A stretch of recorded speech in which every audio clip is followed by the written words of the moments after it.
মানবতা বিরোধী অপরাধের মামলায় ক্ষমতাচ্যুত সাবেক প্রধানমন্ত্রী শেখ হাসিনার ফাঁসির রায়ের প্রত্যাখ্যান করে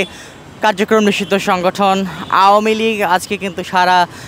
দেশে সর্বাত্মক শাটডাউন কর্মসূচির ঘোষণা দিয়েছে অনলাইনে, এবং সেই অনলাইনে তাদের সর্বাত্মক শাটডাউন কর্মসূচিকে ঘিরে এই মুহূর্তে রাজধানী ঢাকার সর্বশেষ পরিস্থিতি আপনাদেরকে দেখানোর জন্যই যুক্ত করেছে রাজধানী ঢাকার ধানমন্ডি এলাকা থেকে। দর্শক দেখতে পাচ্ছেন যে সকাল থেকেই এখন পর্যন্ত শাটডাউনের কোনো প্রভাব আমরা রাস্তাঘাটে দেখিনি। সকাল থেকে সব কিছু স্বাভাবিকভাবেই চলছে এবং সাধারণ মানুষ তাদের যে নিত্যদিনের কর্মকাণ্ড সেই নিত্যদিনের কর্মকাণ্ড কিন্তু পরিচালিত করছেন স্বাভাবিকভাবে। এবং সকাল থেকে আমরা দেখেছি রাজধানী ঢাকার যে গুরুত্বপূর্ণ সড়ক এবং গুরুত্বপূর্ণ যে মোড়গুলো রয়েছে সেখানে কিন্তু আইন শৃঙ্খলা রক্ষাকারী বাহিনীর সদস্যদের কঠোর উপস্থিতি রয়েছে, এবং তারা কিছুক্ষণ পরপরই রাজধানীর গুরুত্বপূর্ণ যে সড়ক এবং গুরুত্বপূর্ণ যে জায়গাগুলো রয়েছে সেখানে তল্লাশি করছেন এবং চেকপোস্ট বসিয়ে তল্লাশি করে নাশকতামূলক কোনো কর্মকাণ্ড পেলে সেটি কত কঠোর হাতে দমন করছেন তেমনটি কিন্তু আমরা দেখেছি। সব মিলিয়ে এখন পর্যন্ত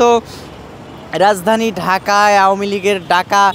শাটডাউন কর্মসূচিকে ঘিরে এখন পর্যন্ত কোনো অপ্রীতিকর ঘটনা আমাদের চোখে পড়েনি এবং এখন পর্যন্ত সব কিছু স্বাভাবিকভাবেই চলছে তেমনটি কিন্তু আমরা দেখতে পাচ্ছি। এই মুহূর্তে দেখাচ্ছিলাম ধানমন্ডি এলাকা থেকে, ধানমন্ডি 32 এলাকা থেকে আপনাদেরকে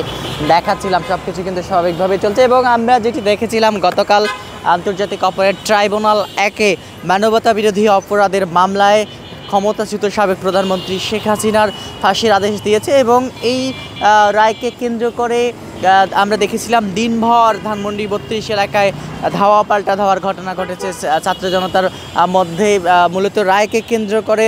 তারা ধানমন্ডি 32-এ দুইটি বুলডোজার নিয়ে এসে ধানমন্ডি 32 ভেঙে দিয়ে খেলার মাঠ করার চেষ্টা করে, এবং বুলডোজার দুপুরের দিকে নিয়ে আসলেও কিন্তু সেই বুলডোজার দুইটি ধানমন্ডি 32-এর ভিতরে প্রবেশ করতে দেয়নি আইন শৃঙ্খলা রক্ষাকারী বাহিনীর সদস্যরা, যার ফলে সাধারণ ছাত্র জনতার সঙ্গে ধাওয়া পাল্টা ধাওয়ার ঘটনা আমরা দেখেছি। এবং রাতভর সারাদিন থেকে শুরু করে গভীর রাত পর্যন্ত এই ধাওয়া পাল্টা ধাওয়ার ঘটনা ঘটেছিল, আমরা তেমনটি দেখেছিলাম। তবে সেই রায়কে প্রত্যাখ্যান করেছেন অনলাইনের মাধ্যমে প্রত্যাখ্যান করে আমরা যেটি দেখেছি কার্যক্রম নিষিদ্ধ সংগঠন আওয়ামী লীগ আজকে সারা দেশে সর্বাত্মক শাটডাউন কর্মসূচির ঘোষণা দিয়েছে। সেই শাটডাউন কর্মসূচিকে ঘিরে সকাল থেকেই রাজধানী ঢাকায় কঠোর অবস্থানে আইন শৃঙ্খলা রক্ষাকারী বাহিনী, এবং আমরা সকাল থেকে ধানমন্ডি 32 এলাকায় দেখেছি সকাল থেকে ধানমন্ডি 32 এলাকায় কড়া নিরাপত্তা রয়েছে আইন শৃঙ্খলা রক্ষাকারী বাহিনীর সদস্যরা, বিশেষ করে সেনাবাহিনী, পুলিশ, বিজিবি সদস্য মোতায়েন রয়েছে, এবং ধানমন্ডি 32-এর ভিতরে আজকে কিন্তু কাউকে প্রবেশ করতে দিচ্ছেন না আইন শৃঙ্খলা রক্ষাকারী বাহিনীর সদস্যরা, তেমনটি কিন্তু আমরা দেখেছি। তবে এই মুহূর্তে যে শাটডাউনের পরিস্থিতি আপনাদেরকে আমরা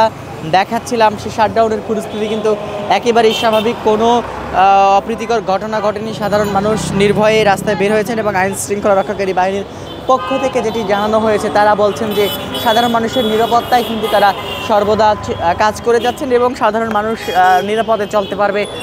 কোনো অপ্রীতিকর ঘটনা ঘটবে না, এটি কিন্তু বলেছেন ঢাকা মেট্রোপলিটন পুলিশের পক্ষ থেকে। তো এই ছিল এখন পর্যন্ত কার্যক্রম নিষিদ্ধ সংগঠন আওয়ামী লীগের ডাকা আজকের সর্বাত্মক শাটডাউন কর্মসূচির সর্বশেষ পরিস্থিতি।